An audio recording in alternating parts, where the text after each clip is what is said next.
ஆட்கொண்ட இயேசு உம்மை யார் என்று நான் அறிவேன். என்னை ஆட்கொண்ட இயேசு உம்மை யார் என்று நான் அறிவேன். உம்மை உள்ளவரே என்று நன்மைகள் செய்பவரே, உம்மை உள்ளவரே என்று நன்மைகள்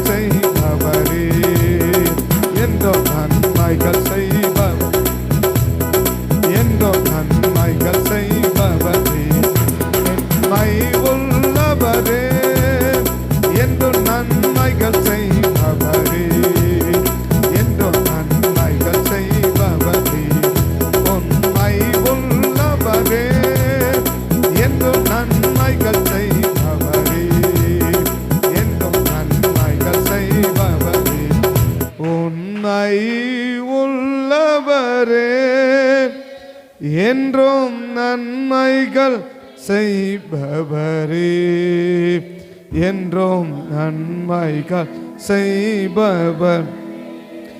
என்னை ஆட்கொண்ட இயேசு உம்மை யார் என்று நான் அறிவேன்.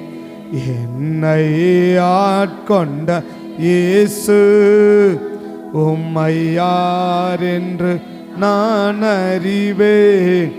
உம்மை உள்ளவரே என்றும் நன்மைகள் செய்பவரே, என்றும் நன்மைகள் செய்பவரே, உம்மை உள்ளவரே என்றும் நன்மைகள் செய்பவரே, என்றும் நன்மைகள் செய்பவரே. ஆமென். நமக்கு ஆண்டவர் எப்போதும் நன்மையை செய்கிற ஆண்டவர். ஆமென். எப்போதுமே என்ன செய்கிற ஆண்டவர்? நன்மையை செய்கிற ஆண்டவர். இந்த நன்மையை எப்படி செய்வார்? எப்பொழுது செய்வார்? இந்த நன்மையை எப்படி செய்வார்? எப்படி நமக்கு செய்வார்? இல்லை எப்பொழுது நமக்கு செய்வார்? இந்த நன்மைகள் நமக்கு பெற வேண்டுமானால், இந்த நன்மைகள் நமக்கு கிடைக்க வேண்டுமானால் நம்ம செய்ய வேண்டியது என்ன என்பதுதான் இந்த காலவில் கொஞ்ச நேரம் நான் சொல்லி நம்ம ஜெபிக்க போகிறோம். முதல்ல நன்மை அப்படின்னா எது நமக்கு நன்மை? எது நமக்கு நன்மை? நாம் இருக்க வேண்டிய இடத்தில் இருப்பதே நமக்கு ஒரு பெரிய நன்மை. நாம் இருக்க வேண்டிய இடத்தில் நாம் இருப்பது நமக்கு பெரிய நன்மை. இன்னைக்கு அநேக நேரத்தில் நம்ம இருக்க வேண்டிய இடத்திலேயே நம்மளால் என்ன செய்ய முடியாது, இருக்க முடியாத அளவுக்கு ஒரு பெரிய போராட்டங்கள் என்ன செய்யணும்னா நமக்கு வரும். இருக்க வேண்டிய இடத்திலே நமக்கு இருக்க முடியாத அளவுக்கு ஒரு பெரிய போராட்டம் என்ன செய்யும் நமக்கு வரும். அந்த போராட்டத்தின் நிமித்தமாக நாம் இருக்கக்கூடாத இடத்துல நம்ம இருக்கிறது ஒரு சத்துருவின் மிகப்பெரிய போராட்டம், மிகப்பெரிய போராட்டம். அப்போ எப்போ ஒரு மனுஷன் இருக்க வேண்டிய இடத்துல இருக்க முடியும்? இருக்க வேண்டிய இடத்துல எப்போ இருக்க முடியும்? எப்போ இருக்க வேண்டிய இடத்துல இருக்க முடியும்? எப்போ இருக்கக்கூடாத இடத்துக்கு அவன் கடந்து போகுவான் அப்படின்னு 1 சாமுவேல் 31 வந்தீங்கன்னா, 1 சாமுவேலின் புஸ்தகம் 31 வந்தீங்கன்னா 7வது வசனம் எப்படி சொல்லுதுன்னா, இஸ்ரவேலர் முறிந்தோடினார்கள் என்றும் சவுலும் அவன் குமாரரும் செத்து போனார்கள் என்றும் பள்ளத்தாக்குக்கு இப்பாலும் யோர்தானுக்கு இப்பாலும் இருந்த இஸ்ரவேலர்கள் கண்டபோது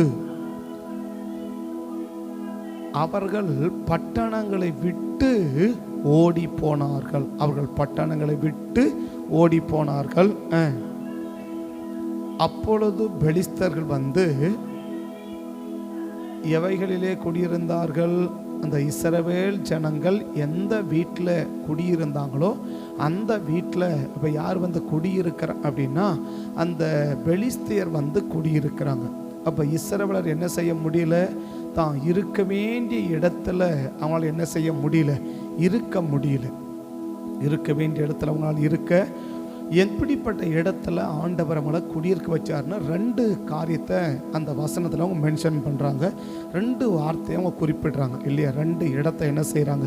அவங்க குறிப்பிடுகிறத நம்மளால் என்ன செய்ய முடியுது? பார்க்க முடியுது. அந்த 7வது வசனத்தில் 2 இடத்தை குறிப்பிடுறாங்க. ஒன்று பள்ளத்தாக்குக்கு இப்பால் அப்படின்றாங்க. 2வது யோர்தானுக்கு, இப்போ யோர்தானுக்கு அப்பால் அல்ல, யோர்தானுக்கு இப்பால் என்று 2 இடத்தை என்ன செய்கிறாங்க? அவங்க குறிப்பிடுங்க. இந்த 2 இடமும் எப்படிப்பட்ட இடம்? அப்படிப்பட்ட இடத்துல குடியிருக்க செய்வது ஆண்டவர் நமக்கு செய்கிற மிகப்பெரிய ஒரு நன்மை. அந்த இடத்துல கூட நம்மளை குடியிருக்க முடியல அப்படின்னா ஆண்டவர் நமக்கு என்ன செய்யலை? நன்மையை செய்யலை. அந்த நன்மையை செய்யாமல் போகிறதுக்கு என்ன காரணம் என்னதான் காலவேளை கொஞ்சம் 2 இடத்த என்ன பண்ணுவோம்? நம்ம கொஞ்சம் கவனிப்போம். 2 இடத்த குறித்து கொஞ்சம் இந்த பள்ளத்தாக்கு அப்படின்றாரு. இந்த பள்ளத்தாக்கு எப்படிப்பட்ட இடம் அப்படின்னு முதல்ல கவனிச்சிங்கன்னா, என்னாகமத்தின் புஸ்தகம் 13ஆம் அதிகாரத்துக்கு நீங்கள் வந்தீங்கன்னா, என்னாகமம் 13ஆம் அதிகாரத்துக்கு நீங்கள் வந்தீங்கன்னா, என்னாகமத்தின் புஸ்தகம் 13ஆம் அதிகாரத்துக்கு நீங்கள் வந்தீங்கன்னா, அங்கே 23வது வசனத்தை நீங்கள் வாசிக்கலாம். என்னாகமம் 13:23. பின்பு அவர்கள் எஸ்கோல் பள்ளத்தாக்கு மட்டும் போய் அப்படின்னா, அந்த பள்ளத்தாக்கு அந்த ஒரு வார்த்தை மட்டும் போய் எடுத்துக்கணும் இல்லையா? அந்த பள்ளத்தாக்கு இப்போ எங்கே குடியிருக்க முடியல அவங்களால? பள்ளத்தாக்குக்கு இப்பாலையும் குடியிருக்க முடியல, யோர்தானுக்கு இப்பாலையும் குடியிருக்க முடியல இல்லையா? நம்ம இருக்க வேண்டிய இடத்துல இருப்பதே கர்த்தர் நமக்கு செய்த மிகப்பெரிய நன்மை. அந்த நன்மை எப்படி இருக்குது? அந்த நன்மையில் நமக்கு இருக்கணும் அப்படின்னா நம்ம என்ன அதை தான் சொல்ல போகிறோம். பெருசாக சொல்ல போகிறோம், சின்ன காரியத்தை தான் சொல்ல போகிறோம். ஆமே. அப்போ இந்த பள்ளத்தாக்கு இப்போ இந்த பள்ளத்தாக்கு எப்படிப்பட்ட இடம்? இந்த பள்ளத்தாக்கு எப்படிப்பட்ட இடமா இருந்துச்சுன்னு தான் என்னாகம் 13 சொல்கிறார். என்னது? எவர்கள் ஒரு கோத்திரத்துக்கு ஒரு தலைவர்களும் 12 தலைவர்கள் போய் அந்த கானான் தேசத்தை என்ன செய்கிறாங்க?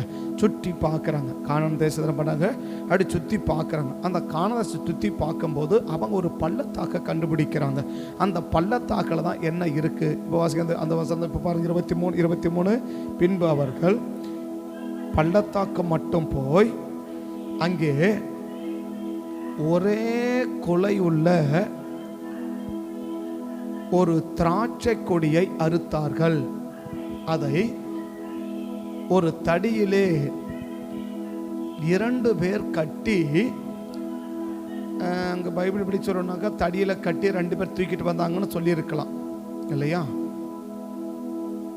ஒரு தடியில் என்ன செஞ்சாங்க? நீங்கள் ஒவ்வொரு வார்த்தையும் ரொம்ப கவனித்து படிக்கணும். ஏதோ நீங்கள் அப்படியே கடகன்னு படிச்சு பண்ண ஒன்றும் புரியாது இல்லையா? திரும்ப அந்த வசனவாசி. அவர்கள் போய் அங்கே ஒரே குலையுள்ள ஒரு திராட்சை கொடியை அறுத்தார்கள். அறுத்தான் அப்படி சொல்லலை, அறுத்தார்கள் அப்படின்னு சொல்லுது இல்லையா? அடுத்தது, அதை ஒரு தடியிலே எப்படி சொல்லியிருக்கணும்? அது ஒரு தடியில் கட்டி 2 பேர் தூக்குனாங்கன்னு சொல்லியிருக்கணும் இல்லையா? ஆனால் ஒரு தடியிலே 2 பேர் கட்டுறாங்க இல்லையா? ஒரு தடியில் ஒரு தடியில் ஒரு ஆள் கட்ட முடியாதா? முடியும் தானே. ஆனால் ஏன் 2 பேர் எழுதுறாங்க? சின்னசாக இருந்தால் ஒரு ஆள் அப்படி பேலன்ஸ் பண்ணி ஒன்றை செஞ்சிடலாம், ஒன்றை கட்டிடலாம் இல்லையா? ஆனால் 2 பேர் என்பது பெருசாக இருந்துச்சுன்னா ஒரு ஆள் பேலன்ஸ் பண்ணி என்ன செய்ய முடியாது? கட்ட முடியாது. அதான் பைபிள் சொல்லுது 2 பேர் என்ன செஞ்சாங்க? கட்டினார்கள். 2 பேர் கட்டி 2 பேரும் தூக்கிட்டு வராங்க இல்லையா? அப்போ இந்த பள்ளத்தாக்கு எப்படிப்பட்ட இடம்னா ஒரு சாதாரண இடம் இல்லை, ஒரு ரொம்ப செழிப்பான ஒரு இடம். என்ன சொல்லப்போனால் அது எப்படி சொல்கிறாங்கன்னா, நம்ம ஊர் திராட்சை பழத்தில் ஒரு 4 திராட்சை பழம் சேர்ந்தாக்க இஸ்ரவேல் தேசத்தில் ஒரு திராட்சை பழத்துக்கு அளவும். நம்ம ஊரில் பார்த்தீங்கன்னா திராட்சை பழம் நீங்கள் பார்த்தீங்கன்னு தெரியாது, நாங்கள் நிறைய பார்த்துருக்கோம். எங்களுக்கு நான் நிறைய பார்த்துருக்கோம், நிறைய எங்கள் ஊரில் நிறைய இருந்துச்சு, அதனால் எனக்கு நிறைய தாத்தாலும் தெரியும். சரியா? நல்லா செழிப்பாக இருக்க திராட்சை பழம் நல்லா என்ன செய்யும்? நல்லா பெருசாக இருக்கும். அது கிட்டத்தட்ட இந்த சைஸில் 3/4 சைஸ் இருக்கும் ஒரு பழம். இந்த செல்லுன்னா இந்த செல்லில் 3/4 சைஸ் இருக்கும். இதை போல் 4 பழம் சேர்ந்தால் தான் இஸ்ரவேல் தேசத்தில் ஒரு பழம். அப்படின்னா அந்த ஒரு கொலையுள்ள திராட்சை, அந்த கொலையை 2 பேர் அறுக்கிறாங்க. அறுத்தான்னு சொல்லப்படலை, அறுக்கும் போதும் அதுக்கு நிறைய சப்போர்ட் தேவைப்படுது. அதை கட்டும் போதும் ஒரு ஆளால் கட்ட முடியல, அதை தூக்கிட்டு வரும்போதும் ஒரு ஆளை தூக்கிட்டு வர முடியல. அப்போ எல்லாருமே என்ன செய்ய முடியுது? இந்த போனவங்க எல்லாருமே என்ன பண்ண நோஞ்சா மாதிரி இருக்கிறவங்க இல்லை. அவங்களாம் யாரு? ரொம்ப பலசாலிகள். ரொம்ப அதாவது 40 நாளாக சுற்றி பார்த்து கூட என்ன செய்யலாம், அவங்க யாருமே களைச்சி போகாத அளவுக்கு நல்ல பலசாலிகள். அவங்கள இராணுவத்தினுடைய தலைவர்கள், இராணுவத்தினுடைய. அப்போ அந்த பெரிய தலைவர்கள் போய் ஒரே ஒரு திராட்சை கொலை உள்ள ஒரு கொடியை அறுத்து 2 பேர் கட்டி 2 பேர் என்ன செய்கிறாங்க, தூக்கிட்டு வரக்கூடிய அளவுக்கு அந்த தேசம் அவ்வளவு செழிப்பான தேசம், அவ்வளவு அருமையான இடம். எந்த இடம்? முழு தேசம் சொல்லப்பட அந்த பள்ளத்தாக்கு தாங்க முக்கியமான வார்த்தை. இஸ்ரவேல் ஜனங்க எங்க குடியிருக்க முடியல? பள்ளத்தாக்கில் என்ன செய்ய முடியல? குடியிருக்க முடியல. அப்படின்னா தேவன் நம்மளை இருக்க வேண்டிய இடத்துல இருக்க வைக்கிறது நமக்கு ஆண்டவர் செய்யற மிகப்பெரிய நன்மை. நம்மளை இருக்க வேண்டிய இடத்துல நம்மளை ஆண்டவர் இருக்க செய்கிறதே நம்முடைய வாழ்க்கையில் ஆண்டவர் செய்யக்கூடிய நன்மைகளில் ஒரு நன்மை. என்ன நன்மை? நிறைய நன்மைகள் உண்டு. அந்த நன்மையில ஒண்ணு என்ன? நீ இருக்க வேண்டிய இடத்துல உன்னை இருக்க பண்றதே உனக்கு கிடைக்கிற பெரிய நன்மை. உனக்கு இருக்க வேண்டிய இடத்துல இருக்க பண்றது எப்படிப்பட்ட நன்மை? ஒரு பெரிய நன்மை, ஒரு பெரிய நன்மை. அப்ப அந்த இடத்துல இதை மீதிய நியாயாதிபதிகள் 6ஆம் அதிகாரத்தோட பார்க்க முடியும் இல்லையா? நியாயாதிபதிகள் 6ஆம் அதிகாரத்தில் கூட என்ன செய்ய முடியும்? இதை பார்க்க முடியும். 2ஆம் வசனம் 3ஆம் வசனம் வாசிக்க பார்க்கலாம். மீதியானியின் கை இஸ்ரவேலின் மேல் பலத்து கொண்டபடியால் இஸ்ரவேல் புத்திரர் மீதியானியின் நிமித்தம் தங்களுக்கு மலைகளில் உள்ள கெபிகளையும் குகைகளையும் அரணான ஸ்தலங்களையும் அடைக்கலங்களாக்கி கொண்டார். அப்ப இவங்க எங்க இருக்க முடியல? இருக்க வேண்டிய இடத்துல என்ன செய்ய முடியல? இது நம்ம யுத்த ஜபத்தில் ஜெபிச்சிருக்கோம் சரியா? நம்மளை இருக்க என்ன செய்ய மாட்டான்? விட மாட்டான். இன்னைக்கு அநேகர் வீட்டை மாத்திரம், இந்த வீடு ராசி இல்லை, இந்த வீட்டில் என்ன செய்யாதீங்க, இருக்காதீங்க, நீங்கள் வேற வீட்டை மாற்றிக்குவாங்க, இல்லை வாசப்படியை மாற்றி மாற்ற சொல்கிறாங்க இல்லையா? அப்போ வீட்டில் குடியிருக்க முடியாத அளவுக்கு வீட்டை மாற்றினாலும் சரி, வீட்டில் இருக்கிற அந்த இடங்களை மாற்றினாலும் சரி, இதுக்கு பின்னால் இருக்கிறது யார் அப்படின்னு சொல்லும்போது மீதியானுடைய ஆவிகள் அப்படின்னு நம்ம யுத்த ஜபத்தை என்ன பண்ணியிருக்கோம்? நம்ம ஜெபிச்சிருக்கோம். ஞாபகம் இருக்கா? யுத்த ஜபத்தை என்ன பண்ணியிருக்கோம்? ஒரு வீட்டில் என்ன செய்ய முடியாது, அவங்களால குடியிருக்க முடியாது. அப்போ என்ன செய்வாங்க? ஈஸியாக என்ன சொல்லுவாங்கன்னா வீட்டை மாற்றிக்கோங்க, வீட்டை என்ன பண்ணுங்க, நீங்கள் மாற்றுங்க, வீட்டை மாற்றினா உங்களுக்கு நல்லா இருக்கும், வீட்டை மாற்ற நல்லா இருப்பீங்க. இந்த வீட்டை உங்களை என்ன செய்ய முடியாது, குடியிருக்க முடியாது. வீட்டை மாற்றி புரிஞ்சனில் வீட்டை மாற்றக்கூடிய ஆவியை அழிச்சிட்டோம்னா நம்ம வீட்டை எல்லாம் செய்ய முடியலாம், சுகமாக நம்ம குடியிருக்கலாம். இப்போ அவங்க எங்கே குடியிருக்கிறாங்க? மலைகளிலும் குகைகளிலும் போய் என்ன செய்கிறாங்க? குடியிருக்கிறாங்க. எந்த வீட்டை விட்டுட்டாங்க? பட் அந்த இடத்துல இருக்கும்போது, விதைக்கும் போது சாதாரண மீதியானியர் வந்து அழிச்சிட்டு போயிட்டா கூட கிதியோனால் என்ன செய்ய முடியுது? அந்த இடத்துல போர் அடித்து தானியத்தை எடுக்க முடியுது.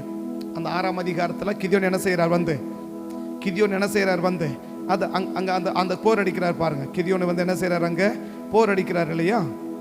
6ஆம் அதிகாரத்திலேயே அதற்கு பின்பு 11ஆம் வசனத்திலிருந்து உட்கார்ந்தான். அப்பொழுது கிதியோன் கோதுமையை, அப்ப வந்து மீதியானியர் விளைச்சலை அழிச்சா கூட என்ன செய்ய முடியுது? அந்த விளைச்சலும் தப்பி ஒரு குறிப்பிட்ட கோதுமையை அடிச்சு எடுக்கிற அளவுக்கு அந்த இடம் விளைச்சல் தரக்கூடிய இடம். அந்த இடத்தை பற்றி மட்டும் கவனிச்சுக்கோங்க. இப்போ விதை விதைப்பாங்க, மீதியான வந்து என்ன செய்ய விளைச்சலை என்ன பண்ணிடுவாங்க? கெடுத்துட்டு போயிடுவாங்க இல்லையா? விளைச்சலை என்ன பண்ணிடுவாங்க? கெடுத்துருவாங்க. அப்போ அந்த விளைச்சலை கெடுத்துட்டு போன பிறகும் கூட அங்கே என்ன செய்ய இருக்குது? இப்போ விளைச்சலை கெடுத்துட்டு போயிட்டாங்க. அந்த விளைச்சலை கெடுத்துட்டு போன இடத்துல இருந்தால் இப்போ யார் போர் அடிக்கிறாரு? கிதியோன் என்ன செய்கிறார்? அந்த கோதுமையை அறுத்து என்ன செய்ய முடியுது? அங்கே போர் அடித்து கோதுமையை எடுக்க முடியுது. அப்படின்னா எவ்வளவு சத்துரு அழிக்க வந்தாலும் அழிச்சாலும் அதெல்லாம் என்ன செய்ய முடியுது? தப்பி அந்த கோதுமை மணிகளை அடுத்து எடுக்கக்கூடிய அளவுக்கு செழிப்பான தேசம். அப்போ ஒரு நல்ல விளைச்சல் இருக்கத்தாலும் என்ன செய்ய முடியுது? சத்துரு கொஞ்சம் அழிச்சிட்டு போயிட்டாலும் கொஞ்சம் என்ன செய்ய முடியுது? கொஞ்சம் விளைச்சலம் என்ன செய்ய எடுக்க முடியுது. அப்படின்னா அந்த தேசம் எப்படிப்பட்ட தேசம்? ஒரு அருமையான தேசம், ஒரு நல்ல தேசம், ஒரு நல்ல தேசம். இப்போ என்னாகமத்துக்கு வந்துருங்க. தொடர்ந்து வாசிக்கலாம். பின்பு அவர்கள் அடுத்த வசனம் அங்க போயிட்டு ஒரே குளத்தை வச்சு என்ன பண்ற? 2 பேர் கட்டி தூக்கிட்டு வராங்க. அடுத்தது மாதுளம் பழங்களையும் அத்தி பழங்களையும் அப்படின்னா எப்படி கொண்டு வர முடியல அவங்களால? நிறைய கொண்டு வர முடியல. ஏன் கொண்டு வர முடியல? அந்த அளவுக்கு அந்த பழங்கள் எப்படி இருக்குது? நல்ல பெருசா இருக்குது. நல்ல என்ன செய்யுதுன்னா அவ்வளவு செழிப்பான தேசமா இருக்குது. இந்த செழிப்பான தேசத்துல அவன் குடியிருக்கிற வரைக்கும் எப்படி இருப்பாங்க? இந்த திராட்சை கொலையும் இந்த திராட்சை பழத்தை அவங்க சாப்பிடலாம், அந்த மாதுளம் பழத்தை அவங்க சாப்பிடலாம், அந்த அத்தி பழத்தை அவங்க சாப்பிடலாம். இப்படி எப்படி இருப்பாங்கன்னா செழிப்பா இருப்பாங்க இல்லையா? ஆனா இந்த செழிப்புல தான் இப்ப என்ன செய்ய முடியல, அவங்களால இருக்க முடியாம விட்டுட்டு பள்ளத்தாக்க விட்டு என்ன செய்யறாங்க? ஓடி போறாங்க. பள்ளத்தாக்கு விட்டு என்ன செய்யறாங்க? ஓடி போறாங்க. இது யாருக்கு? ஜனங்கள் குடியேறுவதற்கு ஏற்றபடியான இடம் எது? இந்த என்னாகம் 13 சொல்லமே பள்ளத்தாக்கை விட்டு ஓடி போனாங்கன்னு சொல்றோமே, இந்த பள்ளத்தாக்கு என்பது என்ன? ஜனங்கள் குடியிருப்பதற்கு ஏற்ற இடம், வசதியான இடம், செழிப்பான இடம். அந்த இடத்துல தான் அவங்களால என்ன செய்ய முடியல, இருக்க முடியாத அளவுக்கு என்ன செய்ய விட்டு என்ன பண்ணிட்டாங்க? ஓடி போயிட்டாங்க இல்லையா? இப்ப அடுத்தது இடம் எப்படிப்பட்ட இடம்? யோர்தானுக்கு அப்புறம்னு சொல்லல, இப்புறம்னு சொல்றாரு இல்லையா? யோர்தானுக்கு அப்பாலேன்னு சொல்லல. ஏன்னா யோர்தான் இன்னும் அவங்க தாண்டல. யோர்தானுக்கு அப்பாலேன்னு சொல்லல, யோர்தானுக்கு என்ன பாருங்க இப்பாலேன்னு சொல்றாங்க இல்லையா? இந்த யோர்தானுக்கு இப்பாலே இருக்கிறது எப்படிப்பட்ட இடம்? அதே என்னாகமத்தின் புஸ்தகம் 32ஆம் அதிகாரத்துக்கு வந்தீங்கன்னா, என்னாகமும் 32ஆம் அதிகாரத்துக்கு வந்தீங்கன்னா ஒன்றுக்கு அப்படியே வாசிங்க பார்க்கலாம். ரூபன் புத்திரருக்கும் காத் புத்திரருக்கும் ஆடு மாடுகள் மிகவும் திரளாய் இருந்தன. அவர்கள் யாசேர் தேசத்தையும் கீழையா தேசத்தையும் பார்த்தபோது அது ஆடு மாடுகளுக்கு தகுந்த இடம் என்று கண்டார்கள். ஆகையால் ரூபன் புத்திரரும் காத் புத்திரரும் வந்து மோசேயும் எலியேசரையும் நோக்கி முறியடித்த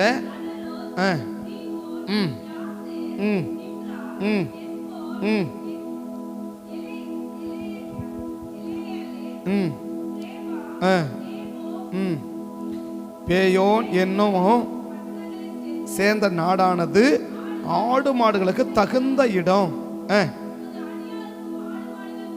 உண்டு. உங்களுடைய கண்களில் எங்களுக்கு தயவு கிடைத்ததானால்,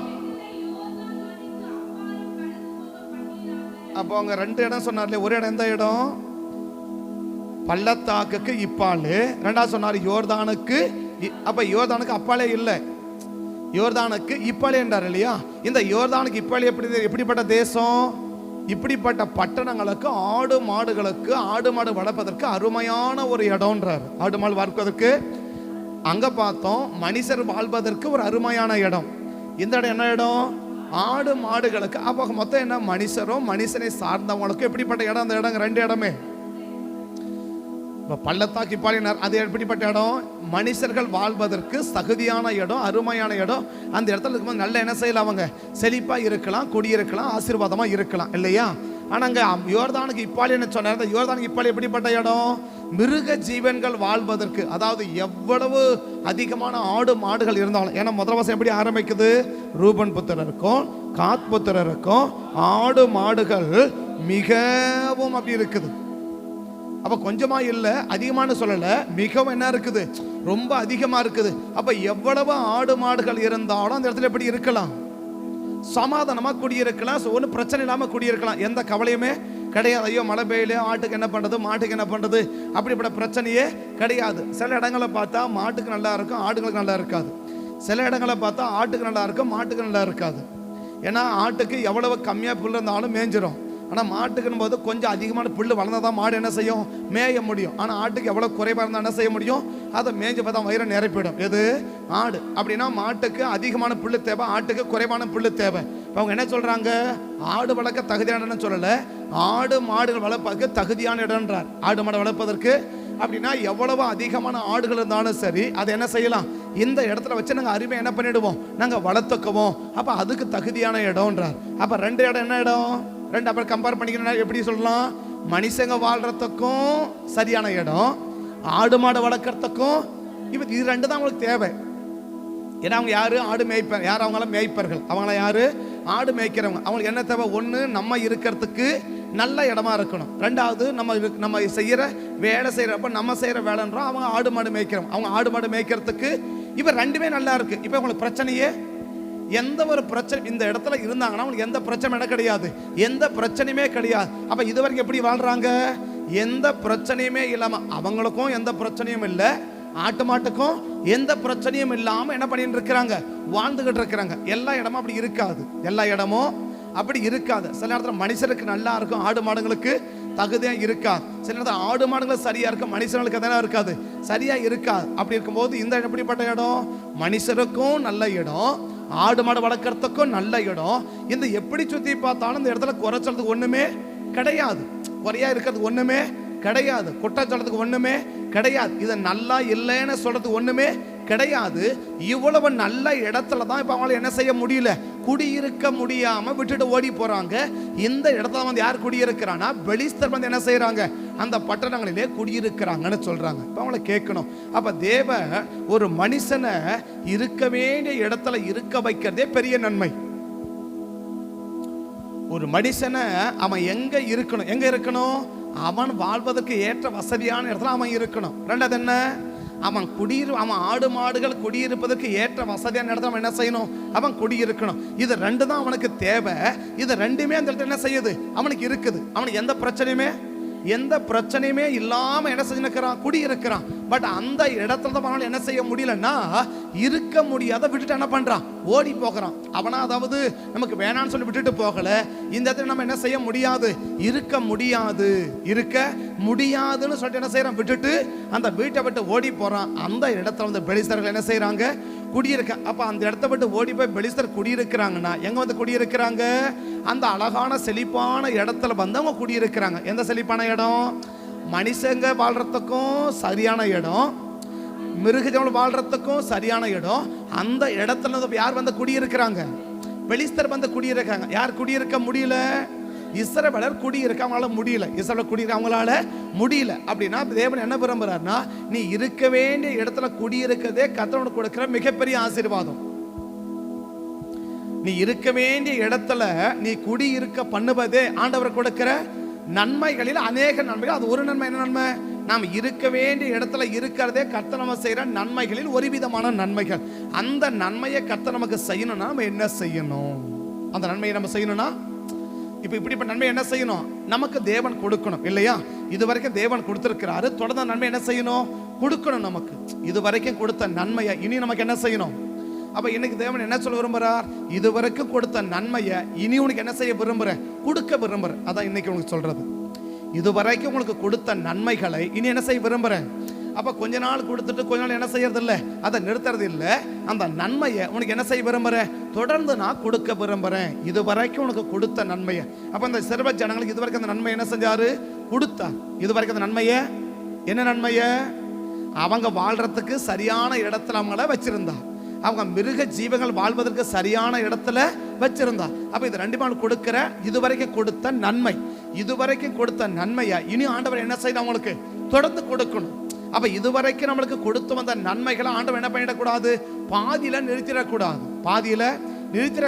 கால் பாகத்துல நிறுத்திடக்கூடாது. அப்ப இதுவரைக்கும் நமக்கு என்ன நன்மையை கொடுத்து வந்தாரோ அந்த நன்மைகளை தேவன் என்ன செய்யணும், தொடர்ந்து நமக்கு கொடுக்கணும். தொடர்ந்து நமக்கு என்ன செய்யணும்.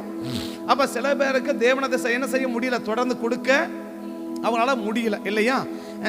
1 சாமுவேல் 14ஆம் அதிகாரத்தில் கூட நீங்க பார்க்க முடியும். என்னதுன்னா, இஸ்ரவேல் ஜனங்களை விட்டு ஓடி போய் மலைகளிலும் குகைகளிலும் இருந்தவர்கள் அந்த பெலிஸ்தரை யோனத்தானும் ஆயுதத்தை முறியடிச்ச உடனே அவங்க திரும்ப என்ன செய்யறாங்க, கூட்டமா சேர்ந்து அந்த சவுலோட சேர்ந்து என்ன செய்யறாங்க, அவனை எதிர்க்க போகும்போது அவனை விட்டு ஓடி போன 3 கூட்டம் சொல்றாரு. ஒன்னு இஸ்ரவேல்ல இருந்து ஒரு கூட்டம் வருது, ரெண்டாவது மலைகளில் குகைகளில் போனவங்களும் ஒரு கூட்டம் வருது, மூணாவது பெலிஸ்தரோட சேர்ந்து கொண்டவனும் ஒரு கூட்டம் சேர்ந்துக்குச்சு. யாரோட கூட, இஸ்ரவேல். அதுல ஒரு கூட்டம் எந்த கூட்டம், இந்த இடத்துல இருக்க முடியாம மலைகளிலும் குகைகளிலும் போய் தங்கி கொண்டவர்கள் என்ன செய்யறாங்க, எப்ராயிம் மலை. அதுக்கு முடிக்கிற வசனம் சேர்ந்து, இதற்கு முன் பெலிஸ்தர்கள் கூடி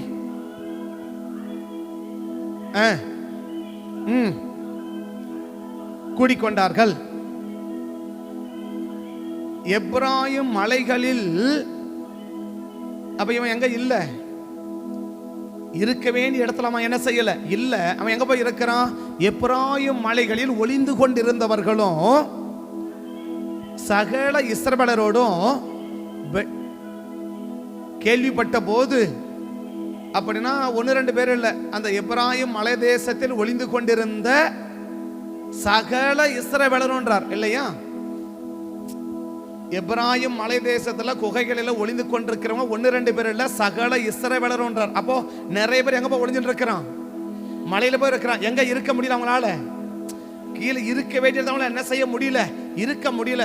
அப்ப பெலிஸ்தர் முறிஞ்சோட்டுறாங்க, பெலிஸ்தர் அழிக்கப்படுறாங்க அப்படின்னு நினைக்கும் போது, தெரிஞ்ச போது என்ன செய்யறான்? அவன் மலையில இருந்து எல்லா இஸ்ரவேலரும் ஓடி வந்து யாரோட சேர்ந்துக்கிட்டாங்க? யோனத்தானோட சவுலோட என்ன செய்யற சேர்ந்து அவனோட கூட திரும்ப யுத்தத்துக்கு அவங்க போறாங்க. அப்ப இவங்களெல்லாம் என்ன செய்ய முடியலன்னா, இருக்க வேண்டிய இடத்துல என்ன செய்ய முடியல? இருக்க முடியல. இருக்க வேண்டிய இடத்துல இருக்க, அப்ப இருக்கக்கூடிய இடம் ஒரு சாதாரண இடம் அல்ல. அந்த மனுஷர் அவங்க வாழ்வதற்கு தகுந்த இடம். யார் வாழ்றதுக்கு? அந்த ஜனங்கள் அந்த இடத்துல வாழ்றதுக்கு சரியான இடம், தகுதியான இடம். ரெண்டாவது, அவங்க கூட இருக்கிற ஆடு மாடுகள் எல்லாம் வளர்ப்பதற்கான சரியான இடம், தகுதியான இடம். அப்ப இன்னைக்கு நம்ம என்ன இடம் எதிர்பார்க்கிறோம்னா, நம்ம வாழ்வதற்கு தகுதியான இடம் இருக்கான்னு பார்த்துக்கணும்.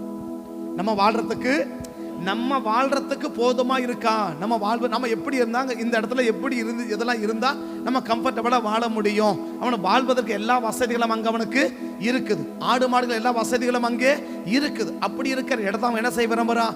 குடியிருக்கிறான். ஆனா இதுவரைக்கும் அப்படி குடியிருந்தவன் இப்ப என்ன செய்ய முடியல, அவனால அந்த இதை இருக்க முடியல. இப்ப 7ஆம் வசனம் வாசிங்க, 31:7 இப்ப வாசிங்க.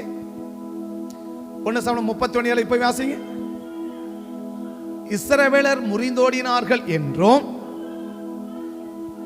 சவுலும் அவன் குமாரரும் செத்து போனார்கள் என்றும் பள்ளத்தாக்குக்கு இப்பாலும் யோர்தானுக்கு இப்பாலும் இருக்க இஸ்ரவேலர்கள் கேட்டபோது அவர்கள் பட்டணங்களை விட்டு ஓடி போனார்கள். எப்ப ஓடி போயிட்டாங்க? இருக்க வேண்டியவர் இல்லாம போனதனால இருக்க வேண்டியவர்கள் இருக்க வேண்டிய இடத்தை விட்டு ஓடி போறாங்க. இப்ப சவுலும் யோனத்தானும் செத்து போனார்கள் என்று அவர்கள் கேள்விப்பட்ட போது, அப்ப இதுவரைக்கும் என்ன செய்யல? சவுலும் யோனத்தானும் உயிரோட இருக்கிற வரைக்கும், அந்த உயிரோட கூட இருக்கிறது அப்படின்னா, இந்த இஸ்ரவேலருக்கு ஆதரவா இருக்கிற வரைக்கும் அந்த பெலிஸ்தர் வந்து அந்த இடத்தை என்ன செய்ய முடியல? பிடிக்க முடியல. எந்த இடத்தை? இந்த இவங்க வாழ்வதற்கு வசதியான இடத்தையும், இவங்க ஆடு மாடு வளர்ப்பதற்கு வசதியான இடத்தையும் யார் வந்து பிடிக்க முடியல? பெலிஸ்தர் வந்து, எதிரி வந்து பிடிக்க முடியல, சத்ரு வந்து பிடிக்க முடியல.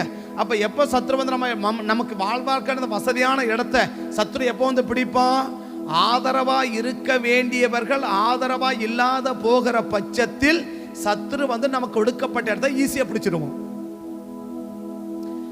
யோனத்தானும் சவுலும் மரித்து போனார்கள் என்று சகல இஸ்ரவேலரும் கேட்டபோது, இனிமேல் நம்ம என்ன செய்ய முடியாது? இந்த இடத்துல இருக்க முடியாது. அப்ப இருக்கிறவனா யாரும் கோழைகள் இல்ல, எல்லாருமே பலசாலிகள் தான் இல்லையா? இன்னும் சொல்ல போனா யோனத்தானும் சவுலும் மட்டும் போய் எல்லா பெலிஸ்தரையும் முறியடிக்க போறது இல்லை. இஸ்ரவேலரை அந்த பெலிஸ்தரை போற முறியடிக்கணும் அப்படின்னா யாரும் தேவை? இஸ்ரவேல் புத்திரரும் தேவை. இஸ்ரவேல் புத்திரரும் யாருக்கு தேவை? சவுலுக்கு தேவை இல்லையா? இப்ப யுத்தத்துக்கு போகும்போதெல்லாம் சவுல் மட்டும் போய் யுத்தம் பண்ணுவாரா? யுத்த படைவெல்லாம் கொண்டு போய் யுத்தம் பண்ணுவாரா? இப்ப சாதாரணமா 14ஆம் அதிகாரத்தில் யோனத்தான் யுத்தத்துக்கு போறார் இல்லையா? யோனத்தான் மட்டுமா யுத்தத்துக்கு போனாரு?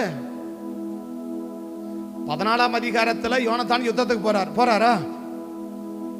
1 Samuel 14ஆம் அதிகாரத்தில் பெலிஸ்தரோட யுத்தம் யாரு போறாரு? யோனத்தான் போறார் இல்லையா? யோனத்தான் தனியாவா போனாரு? தன் ஆயுததாரியா கூட கூட்டிட்டு தான் போறார் இல்லையா? இப்ப இவங்களோட எவ்வளவு பேர் இருக்கிறாங்க? அந்த 14ஆம் அதிகாரம், அந்த 13ஆம் அதிகாரம் முதல் 2 வசனம் வாசிங்க பார்க்கலாம். 13ஆம் அதிகாரம் முதல் 2 வசனம் வாசிங்க பார்க்கலாம். 1 Samuel 13:1-2 ஒரு வருஷம் ஆயிற்று.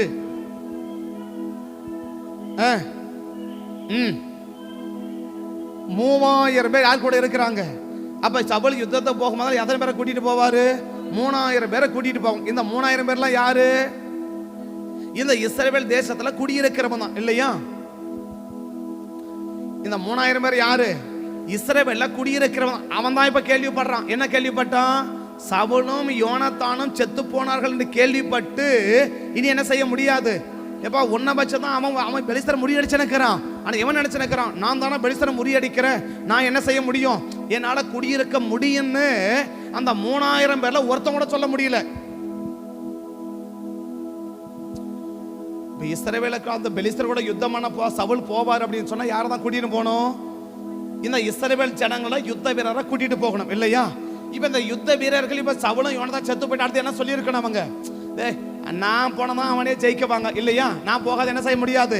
எந்த இடத்துல சவுல் தானே என்ன செஞ்சிடல, ஜெயிச்சிடல. யோனத்தன் என்ன செஞ்சிடல. இப்ப யோனத்தனுடைய ஆயுதம் இருந்திருப்பான்ல, அவன் என்ன சொல்லியிருக்கலாம்?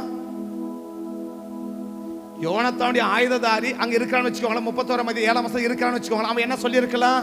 யோனத்தான் தனியா போய் என்ன செய்யல. இப்ப யோனத்தான் என்ன கூப்பிட்டாரு, தம்பி கொஞ்சம் வரையா போலாம் அப்படின்னு கூப்பிட்டாரு. நான் கூட போனதுனால என்ன முடிஞ்சிச்சு, அந்த அந்த அடிக்க முடிஞ்சிச்சு இல்லையா?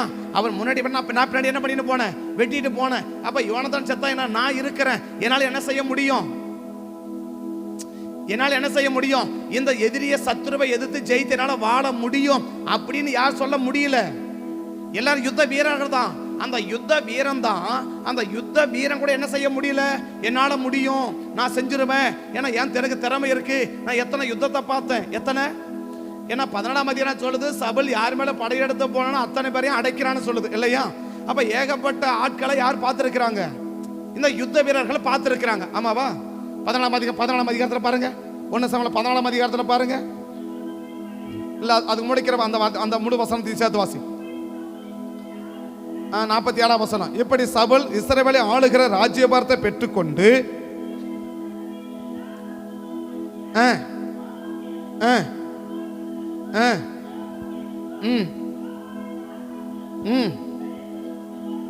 இத்தனை ராஜாக்களுக்கு விரோதமா யுத்தம் பண்றாரு. யாரு? சவுல் என்ன பண்றாரு, யுத்தம் பண்ண போறார். ஒன்னு யாரு? மோவாபியர் சொல்றார் இல்லையா? மோவாபியர், அம்மோன் புத்திரர், ஏதோமியர், சோபாபின் ராஜா பெலிஸ்தருக்கு விரோதமா யுத்தம் பண்ணி அப்படின்னு சொல்லிட்டு திரும்ப என்னது, இவங்களாம் கணக்கில் வந்தவங்க, கணக்கில் வராத எவர்கள் மேலெல்லாம் படையெடுத்து போனானோ அப்படின்னு அர்த்தம். இவர்களை மட்டும் இல்ல, இவர்கள் இல்லாத என்ன பண்றாங்க, நிறைய பேர் மேல படையெடுத்து போனா எல்லாரும் என்ன பண்ணிடுவான், எல்லாரையும் அடக்கி போட்டுருவான். எல்லாரையும் அடக்கி போட்டுருவான். சவுல் மட்டும் அடக்கல, சவுலோடு கூட யுத்த வீரர்களும் என்ன செய்யறாங்க, அடக்குறாங்க இல்லையா? அப்ப அந்த யுத்த வீரர்கள் இப்ப என்ன சொல்லணும், நாங்க எத்தனை யுத்தத்தை பார்த்திருக்கிறோம், எத்தனை பிரச்சனையை நாங்க பார்த்திருக்கிறோம், எத்தனை போராட்டத்தை பார்த்திருக்கிறோம், எத்தனை பெரிய ஆளெல்லாம் பார்த்திருக்கிறோம். மோவாபியரை பார்த்துட்டாங்க, மோவாபியரை பார்த்துட்டோம். மோவாபியர் யாரு? இஸ்ரவேல்ல 22 பேரை ஒரே ஆளை சாகடிச்சவன் யாரு? இந்த மோவாபியர் தான் இல்லையா? தந்திரமா யுத்தம் பண்ணாலும் எங்களை ஜெயிக்க முடியும். தந்திரமா அம்மோனியன் சொல்றார், மோவாபியர்னு சொல்லிட்டு அம்மோனியன் சொல்றார் இல்லையா? இந்த அம்மோனியன் யாரு?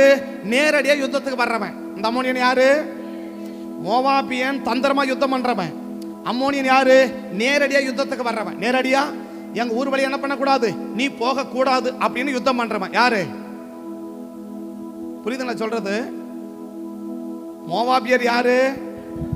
தந்திரமா யுத்தம் பண்றவன் இல்லையா? என்ன திருப்புங்க, மாதிரியே முடிக்கிறீங்களே, என்ன திருப்புங்க, என்ன திருப்படிங்கன்னா 26ஆம் அதிகாரத்துக்கு வாங்க பார்க்கலாம். 25 26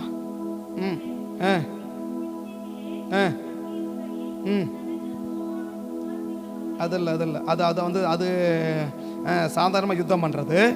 அதுக்கு முன்னாடி பார்த்தீங்கன்னா மோசே என்ன பண்ணுவார், ஜீசஸ் 33 என்ன 21 33 பின்பு பாசானுக்கு போகிற அப்பொழுது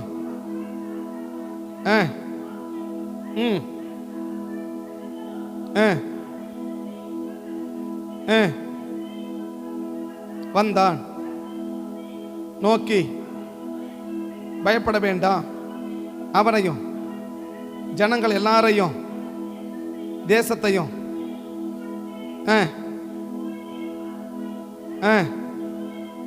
ராஜாவாக்கிய இந்த 2 பேரை தான் ஆண்டவர் அடிக்கடி சொல்லுவாங்க. ஓகுக்கு செஞ்சதையும் சீகோனுக்கு நாங்க என்ன செஞ்சோம், நாங்க கேள்விப்பட்டோம் அப்படின்னு பின்னாடி என்ன செய்வாங்க, அடிக்கடி 2 பேரை பயன்படுத்துவாங்க. வாசிக்கலாம். என்றான். அப்படியே ஒருவரும் மீதியா இராதபடிக்கு அவனையும் அவன் குமாரரையும் சகல ஜனங்களையும் வெட்டி போட்டு. அப்படின்னா இவன் நேரடியா யுத்தத்துக்கு வந்தாலும் நாங்க யுத்தம் பண்ணி ஜெயிக்க முடியும். மாறாக என்ன, மறைமுகமா யுத்தத்துக்கு வந்தாலும் என்னால யுத்தத்தை ஜெயிக்க முடியும். மறைமுகமா அங்க 2 பேரை சொல்றாரு. எங்க அந்த 1 Samuel 14 2 பேரை சொல்றாரு. ஒன்னு யாரு, மோவாபியர் அப்படின்றார் இல்லையா. ரெண்டாவது என்ன சொல்றாரு, அம்மோனியர் என்றார். நேரா ராஜா சொல்லுறேன், இந்த மோவாப் அம்மோனை மட்டும் எடுத்துக்கோங்களேன். மோவாப் யாரு, மறைமுகமா தந்திரமா யுத்தம் பண்ணி ஜனங்களை சாவடிச்சவன் இல்லையா. அப்ப அவனை என்ன செய்யறோம், நாங்க ஜெயிச்சிடறோம்ன்றார். ரெண்டாவது என்ன, அம்மோன் புத்திரன். அவன் யாரு, நேரடி எங்களோட கூட என்ன பண்றவன், யுத்தத்துக்கு வர்றவன். எப்பா நாங்க தண்ணி காசு கூட கொடுக்குறோம்ப்பா, நாங்க என்ன செய்யறோம், நாங்க நடந்து போறோம்பா அப்படின்னு சொல்லி அப்படி கேட்டவன என்ன செய்ய மாட்டான், விட மாட்டான். நான் யுத்தத்துக்கு போக யுத்தம் பண்ணுவேன் அப்படின்னு யுத்தத்துக்கு வந்தா அவனோடைய யுத்தம் பண்ணி ஜெயிக்கங்களால முடியும். அப்ப 2 பேரோட யுத்தம் பண்ணவங்க யார் எங்க இருக்கிறாங்க, சவுலோட கூட இருக்கிறாங்க. யார் கூட, மோவாபியரோட யுத்தம் பண்ணவனும் சவுலோட கூட இருக்கிறான், அம்மோனியரோட யுத்தம் பண்ணவனும் சவுலோட கூட இருக்கிறான் இல்லையா. மோவாப்பனா யாரு, தந்திரமா யுத்தம் பண்றவன் இல்லையா. அம்மோன்னா யாரு, நேரடியா யுத்தம் பண்றவன். இப்ப 2 பக்கம் எப்படி யுத்தத்தை வந்தாலும் சரி என்ன செய்ய முடியும். இப்ப இவன் என்ன சொல்லி இருக்கணும், சவுல் செத்து போயிட்டான விடு பரவாயில்ல, இவன் தான் செத்து போயிட்டான விடு பரவாயில்ல, நாங்க இருக்கிறோம். நாங்க யாரு, மோவாபியன் யுத்தம் பண்ணாலும் எங்களால ஜெயிக்க முடியும், அம்மோனியர் யுத்தம் பண்ணாலும் எங்களால ஜெயிக்க முடியும். மோவாப் யாரு, தந்திரமா யுத்தம் பண்ண வந்தாலும் நாங்க ஜெயிச்சிருவோம் அவனை.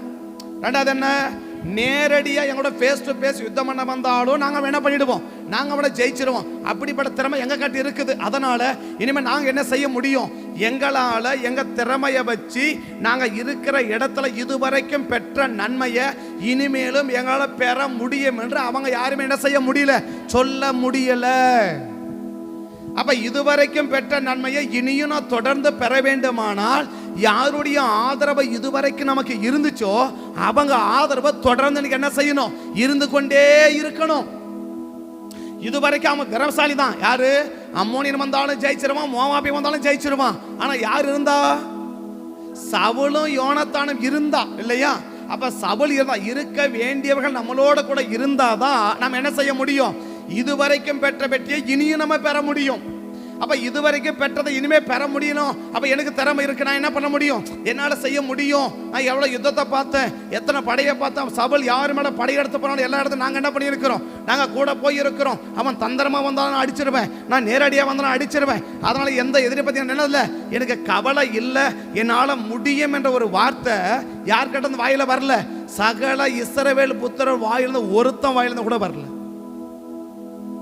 அப்படின்னா அவங்கள யாரு, திறமை இல்லாதவங்களா, திறமை உள்ளவர்கள் தான். தந்திரமா வந்தாலும் எதிரி அடிக்க முடியும், நேரடியா வந்தாலும் எதிரிய அடிக்க முடியும். அப்ப எதிரிய எல்லா காலத்திலும் என்ன செய்ய முடியும், தலையெடுக்க விடாம அடக்கி போட்டவங்க எல்லாருமே அடக்கி போட்டவங்க. அப்படி அடக்கி போட்டவங்க கூட என்ன பண்ணி நிற்கிறான், இருக்க வேண்டியதில் இருக்கிற முடியல. ஏன் இருக்க முடியலன்னா, இதுவரைக்கும் யாருடைய ஆதரவு எங்களுக்கு கிடைச்சதோ அந்த ஆதரவு இனி செய்ய போச்சு, எங்களுக்கு இல்லாம போயிடுச்சு.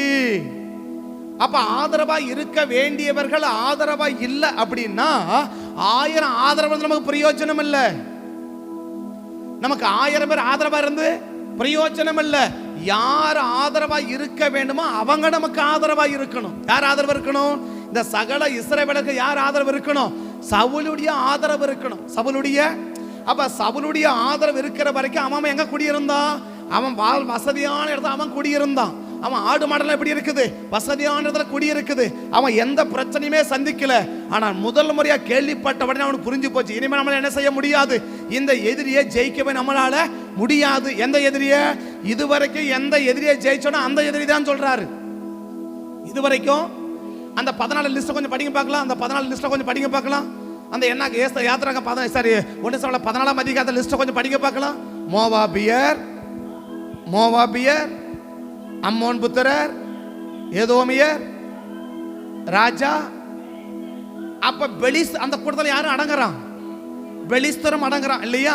இப்ப அந்த பெலிஸ்தர் தான் இப்ப எங்க வந்து நிற்கிறான், 31ஆம் அதிகாரத்துல யுத்தத்துக்கு வந்திருக்கிறான். 14ஆம் அதிகாரத்துல எந்த பெலிஸ்தர் மேல படையெடுத்தவங்க அந்த பெலிஸ்தர் என்ன பண்ணி போட்டவங்க, அடக்கி போட்டவங்க யாரு, சவுலும் அவனுடைய படை வீரர்களும் இல்லையா. இப்ப அந்த சவுளுடைய படை வீரர்கள் தான் சொல்றாங்க, இனிமே என்ன செய்ய முடியாது, இந்த இடத்துல குடியிருக்கவே முடியாது. ஏன்பா முடியாது? நீங்க தான் பயங்கரமா திறமைசாலியாச்சே. எதிரி நேரடியா வந்தாலும் அடிக்கிறவங்க, எதிரி மறைமுகமா வந்தாலும் அடிச்சு ஜெயிக்கிறவங்க, நீங்க பெரிய யுத்த வீரராச்சு. இந்த பெலிஸ்தர் தான் படையெடுத்து போய் அவன் என்ன பண்ணி போட்டீங்க, அடக்கி போட்டீங்கல்ல. இந்த பெலிஸ்தர் தான் நீங்க அடக்கி போட்டீங்களே, இப்போ உங்களால முடியாதா அப்படின்னு கேட்டா அவன் சொல்லுமா, நாங்க இதுவரைக்கும் யாருடைய ஆதரவு தானே செய்ய முடிஞ்சிச்சுன்னா, இருக்க வேண்டியவன் என்னோடு கூட இருக்கிற அவன் ஆதரவு தான் என்ன செய்ய முடியுது, என்னால செய்ய முடிஞ்சிச்சு. இவன் அந்த இருக்க வேண்டியவன் எங்களோடு கூட இல்லை அப்படின்னா அந்த சவுளுடைய ஆதரவு முட்டைகள் என்ன போய் போச்சு, துண்டிச்சு போயிடுச்சு. அப்ப இருக்க வேண்டியவர்கள் இருக்க வேண்டிய நபரோடு கூட இருந்தாதான் இதுவரைக்கும் பெற்ற நன்மையை இனியும் நம்ம பெற முடியும். இதுவரைக்கும் பெற்ற நன்மையை இனி என்ன செய்யணும், நம்ம பெறணும் இல்லையா? அதான் நமக்கு சொல்றது, இதுவரைக்கும் உனக்கு கிடைச்ச நன்மை இனியும் உனக்கு கிடைக்கிறனா ஒன்னு செய், இருக்க வேண்டிய நபரோடு கூட இரு. இல்லைன்னா கிடைக்க வேண்டியவருடைய ஆதரவை என்ன செய்யணும், உனக்கு கிடைச்சிக்கிட்டே இருக்கணும். கிடைக்க வேண்டிய நபருடைய ஆதரவு உனக்கும் எனக்கும் என்னைக்கு கிடைக்காம போகுதோ அன்னைக்கு தேவன் செய்கிற நன்மை என்ன செய்ய முடியாது. இப்ப இஸ்லாம் ரட்சிக்கப்பட்டவன் தானே, இப்ப தேவன் என்ன பண்ணியிருக்கணும், அவன் அதே ஊர்ல குடியிருக்க வச்சிருக்கணும்ல, அதே வீட்டில் குடியிருக்க வச்சிருக்கணும் இல்ல, இதுவரைக்கும் கொடுத்த நன்மையை கொடுத்துருக்கணும் இல்ல. ஆனா ஆண்டவர் என்ன செய்ய விரும்பல, கொடுக்கல. அப்ப இதுவரைக்கும் இவளுக்கு ஆதரவா இருந்தாரு, இதுவரைக்கும் நன்மையை கொடுத்தாரு. யாரை வச்சு, இந்த சவலை வச்சுதான் கொடுத்திருக்காரு தவிர இவனை வச்சு கொடுக்கல. அப்ப இவன் திறமைசாலியா இருக்கலாம், இவன் அறிவாளியா இருக்கலாம், இவன் புத்தியுடனா இருக்கலாம், பயங்கர தந்தத்தனா ஜெயிக்கிறவனா இருக்கலாம், எதிர நேரடியா வந்தா போராடி ஜெயிக்கிறவனா இருக்கலாம். எப்பா நீ எவ்வளவு பெரிய திறமைசாலியா இருந்தாலும் நான் உன் தனிப்பட்டவனுக்கு என்ன செய்ய முடியாது, உன்னை நான் ஆசீர்வதிக்கவே என்னால முடியாது, அப்படி கொடுக்கவும் நான் மாட்டேன். நீ யாருடைய ஆதரவுல நீ இருக்கிற, யாருடைய? அப்ப சவுளுடைய ஆதரவு கிடைச்சுன்னு இருக்கிற வரைக்கும் ஜனங்க எப்படி இருந்தாங்க, அந்த பள்ளத்தாக்குல குடியிருந்தாங்க, யோர்தானுக்கு இப்புறத்திலையும் குடியிருந்தாங்க. ஆனா சவுலும் யோனத்தானும் இல்ல, செத்து போயிட்டாங்க. இனிமே இவங்க ஆதரவுக்கு என்ன செய்யாது, எனக்கு கிடைக்காது. என்னைக்கு அந்த ஆதரவு துண்டிக்கப்பட்டு போச்சோ அன்றைக்கு அவங்களால இதுவரைக்கும் பெற்ற நன்மையை அவங்களால என்ன செய்ய முடியல, பெற முடியல. அப்ப இதுவரைக்கும் பெற்ற நன்மை இனியும் நம்முடைய வாழ்க்கையை தொடர்ந்து பெற வேண்டுமானால் அப்புறம் ஆசீர்வாதத்துக்கு அப்பாற்பட்ட பிரச்சனை. ஆனா என்ன, இதுவரைக்கும் கிடைச்சாதான் என்ன செய்யணும், இனிமே எனக்கு தொடர்ந்து நான் கிடைக்கணும். இதுவரைக்கும் கிடைச்ச நன்மைகள், இதுவரைக்கும் எனக்கு கிடைத்த ஆசீர்வாதம், இதுவரைக்கும் எனக்கு கிடைத்த சுகம், இதுவரைக்கும் எனக்கு கிடைச்ச விடுதலை, இதுவரைக்கும் கிடைச்ச எனக்கு ஆரோக்கியம், இதுவரைக்கும் ஆண்டவர் எனக்கு என்னெல்லாம் கொடுத்திருந்தாரோ அதை இனியும் என் வாழ்க்கையில கொடுக்கணும்னா நான் இருக்க வேண்டிய நபரோடு கூட இருக்கணும். இருக்க வேண்டிய நபரோடு கூட இருக்கிற வரைக்கும் தான் எனக்கு என்ன கிடைக்கும், இதுவரைக்கும் கர்த்தர் கொடுத்தது எல்லாமே எனக்கு கிடைக்கும். அப்ப இதுவரைக்கும் இருக்க வேண்டியவர் என் கூட இல்லாம போயிட்டதுனால அவன் புரிஞ்சு போச்சு, இனிமே தேவன் என்ன செய்ய மாட்டாரு, எனக்கு இனிமே இதுவரைக்கும் கொடுத்த நன்மை இனி கொடுக்க மாட்டாரு. அதனால இந்த இடத்துல எனக்கு பிரயோஜனம் இல்லை, என்னால வாழ முடியாதுன்னு அவன் என்ன செஞ்சிட்டானா அந்த இடத்தை விட்டு மலைகளுக்கு அவன் என்ன செய்ய வேண்டியிருக்குன்னா ஓடி போக வேண்டியிருச்சு. அப்ப இதுவரைக்கும் கொடுத்த நன்மையை ஆண்டவனுக்கு தொடர்ந்து கொடுப்பதே அநேக நன்மைகளில் தேவன் கொடுக்க நன்மையும் ஒன்று. அந்த நன்மையை தேவன் நமக்கு கொடுக்க வேண்டுமானா இன்னைக்கு தேவன் நம்ம என்ன சொல்றான், இருக்க வேண்டிய கிடைக்க வேண்டிய ஆதரவு உனக்கு கிடைச்சுக்கிட்டே இருக்கணும். கிடைக்க வேண்டியவர்களுடைய ஆதரவு கிடைச்சுக்கிட்டே இருக்கணும். அந்த ஆதரவை கிடைத்து கொண்டே இருக்குமானால் இதுவரைக்கும் உனக்கு கொடுத்ததை நான் கொடுத்துக்கிட்டே இருப்பேன். அப்ப அந்த ஆதரவு உனக்கு கிடைக்க கிடைக்க கர்த்தர் கொடுக்கிற நன்மைகள் கிடைச்சுக்கிட்டே இருக்கும். இந்த ஆதரவு குறைய குறைய இங்க வர்ற ஆசீர்வாதங்கள் குறைஞ்சுக்கிட்டே இருக்கும். இங்க வர்ற ஆதரவு நின்னுச்சுன்னா இங்க வர்ற ஆசீர்வாதமும் நின்றுடும். ஆதரவு குறைஞ்சா ஆசீர்வாதம் குறையும், ஆதரவு நின்னா ஆசீர்வாதம் நிற்கும், ஆதரவு அதிகரிச்சா ஆசீர்வாதம் அதிகரிக்கும். அப்ப இதுவரைக்கும் கிடைச்ச நன்மை இனியும் எனக்கு கிடைக்கணும்னா எனக்கு ஆதரவா யார் இருக்கணுமோ அவங்க என் வாழ்க்கையில தொடர்ந்து என்னவே இருக்கணும், ஆதரவாகவே எனக்கு இருக்கணும், ஆதரவாகவே. அப்ப அந்த சவுல் இருக்கும் போதெல்லாம் இஸ்ரவேலுக்கு முழு ஆதரவு யாருக்கு, இஸ்ரவேலருக்கு.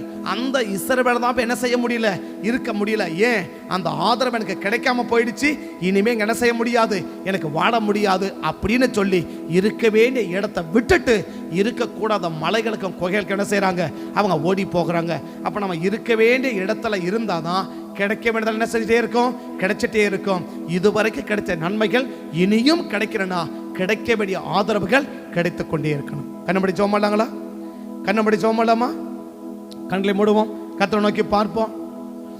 உண்மை உள்ளவரே, என்றும் நன்மைகள் செய்பவரே, என்றும் நன்மைகள் செய்பவரே, உண்மை உள்ளவரே, என்றும் நன்மைகள் செய்பவரே, என்றும் நன்மைகள் செய்பவரே. என்றும் நன்மையை செய்யணும்னா, இதுவரைக்கும் நன்மை செய்தது போல இனியும் நமக்கு நன்மையை செய்யணும்னா இருக்க வேண்டிய நபரோடு நம்ம இருக்கணும். என்ன சொல்லப்போனா, கிடைக்க வேண்டியவருடைய ஆதரவு நமக்கு கிடைக்கணும். கிடைக்க வேண்டியவர்களுடைய ஆதரவு நமக்கு கிடைக்கணும். கிடைக்க வேண்டியவருடைய ஆதரவு நமக்கு கிடைக்காம போகும் பட்சத்தில் இதுவரைக்கும் கிடைத்த நன்மைகள் நமக்கு கிடைக்காம போயிடும். இதுவரைக்கும் பள்ளத்தாக்கு பக்கத்தில் குடியிருந்தார்கள், யோர்தானுக்கு இப்புறத்திலே குடியிருந்தார்கள். ரெண்டுமே மனிதர்கள் வாழ்வதற்கு தகுதியான இடம், மிருக ஜீவங்கள் வாழ்வதற்கு தகுதியான இடம். இதுவரைக்கும் அவங்க வாழ்க்கையிலங்க எந்த குறையும் சந்திக்கல, எந்த போராட்டத்தையும் சந்திக்கல, எந்த இழப்புகளையும் சந்திக்கல, எந்த நஷ்டத்தையும் சந்திக்கல. இதுவரைக்கும் கிடைச்ச நன்மைகள் இனியும் கிடைக்கணும்னா இருக்க வேண்டிய இடத்துல இருக்கணும், இருக்க வேண்டியவர்களோடு இருக்கணும். யாருடைய ஆதரவு எனக்கு கிடைக்கணுமோ அவங்க ஆதரவிலே நான் இருக்கணும். யாருடைய ஆதரவில் நான் இருக்க வேண்டுமோ அவங்க ஆதரவிலே நான் இருக்கணும். அவங்க ஆதரவு எனக்கு 100% கிடைக்கணும். அவங்க ஆதரவு எனக்கு குறையுமானால் கர்த்தர் கொடுக்கிற ஆசீர்வாதங்கள் குறைய ஆரம்பிக்கும். அவங்க ஆதரவை நின்று போகுமானால் கர்த்தர் கொடுக்கிற ஆசீர்வாதம் நின்று போயிடும். அந்த நேரத்தில் இருக்கிற இடத்துல கூட நம்மளால் இருக்க முடியாத நிலைமை வந்துடும். இருக்கக்கூடிய இடத்துல கூட நம்மளால் இருக்க முடியாத நிலைமைக்கு நம்ம தள்ளப்பட்டு விடுவோம். இருக்க வேண்டிய இடத்துல கூட இல்லாம மலைகளிலும் குகைகளிலும் போய் தங்கினார்கள். எவ்வளவு அருமையான தேசத்தில் கர்த்தர் வைத்தார், செழிப்பான தேசத்தில் கர்த்தர் வைத்தார். அந்த அருமையான செழிப்பான தேசங்கள் இன்னைக்கு இல்லாம போயிடுச்சு. ஏன்னா யாருடைய ஆதரவு இருக்கணுமோ அவங்க இல்லை, அவங்க ஆதரவு இல்லை. இன்னைக்கு உங்களுக்கு எனக்கும் கிடைக்க வேண்டியவருடைய ஆதரவு கிடைச்சிக்கிட்டே இருக்கணும். அப்போதான் நம்மளுக்கு கிடைக்க வேண்டிய ஆசீர்வாதங்கள் கிடைச்சிக்கிட்டே இருக்கும். பரிசுத்த பிதாவே, இந்த காலை வேளையில் அர்ப்பணிக்கிறோம். ஒருவேளை கடந்த நாட்களில் கிடைக்க வேண்டியவருடைய ஆதரவு எனக்கு குறைஞ்சதுனால தான் எங்களுக்கு கிடைக்க வேண்டிய ஆசீர்வாதங்கள் குறைந்து கொண்டே இருக்குதுன்னா எனக்கு அர்ப்பணிக்கிறேன். யாருடைய ஆதரவு எனக்கு முழுமையாக கிடைக்க வேண்டுமோ அவங்க ஆதரவு முழுமையாக கிடைக்கக்கூடிய அளவுக்கு நாங்களோட இருப்பேன். அந்த ஆதரவு எனக்கு கிடைக்கிற வரைக்கும் நாங்கள் ஆசீர்வாதமாக இருக்க முடியும்னா அந்த ஆதரவு எங்களுக்கு கிடைக்க பண்ணி எங்களை ஆசீர்வதிங்கப்பான்னு சொல்லி இந்த காலை எங்களை அர்ப்பணிக்கிறோம், எங்களை ஒப்பு கொடுக்கிறோம், உம்மை நோக்கி பார்க்கிறோம். சவுல் யோனத்தானும் மரிச்சதுனால கிடைக்க வேண்டிய ஆதரவு கிடைக்காம போயிடுச்சு. இன்னைக்கு உங்களுக்கு எனக்கும் கிடைக்க வேண்டிய ஆதரவு கிடைக்காம போயிடவே கூடாது. கிடைக்க வேண்டிய ஆதரவு எப்போதும் கிடைச்சிக்கிட்டே இருக்கணும், எப்போதும் கிடைச்சிக்கிட்டே இருக்கணும். அப்போதான் நம்ம எப்போதும் ஆசீர்வாதமாக வாழ்ந்து கொண்டே இருக்க முடியும். இருக்க வேண்டிய இடத்துல இருக்க முடியும். இருக்க வேண்டிய இடம் செழிப்பான இடம், ஆசீர்வாதமான இடம். இதுவரைக்கும் பெற்ற நன்மைகளை தொடர்ந்து நாம் பெற்றுக்கொண்டே இருக்க முடியும். பரிசுத்த தேவத்தை அர்ப்பணிக்கிறோம். காத்துக்கொள்ளுங்க.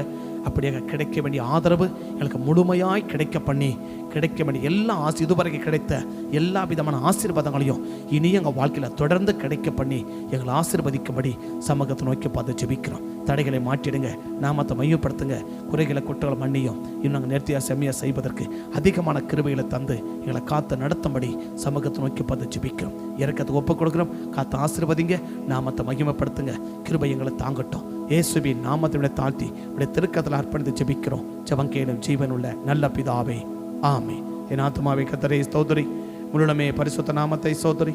என் ஆத்துமாவே கர்த்தரை ஸ்தோத்திரி. கர்த்தர் செய்த சகல உபகாரங்களை ஒருபோதும் மறவாதே. ஆமென், ஆமென். கர்த்தர் ஆசீர்வதிப்பார். ஸ்தோத்திரம், ஸ்தோத்திரம்.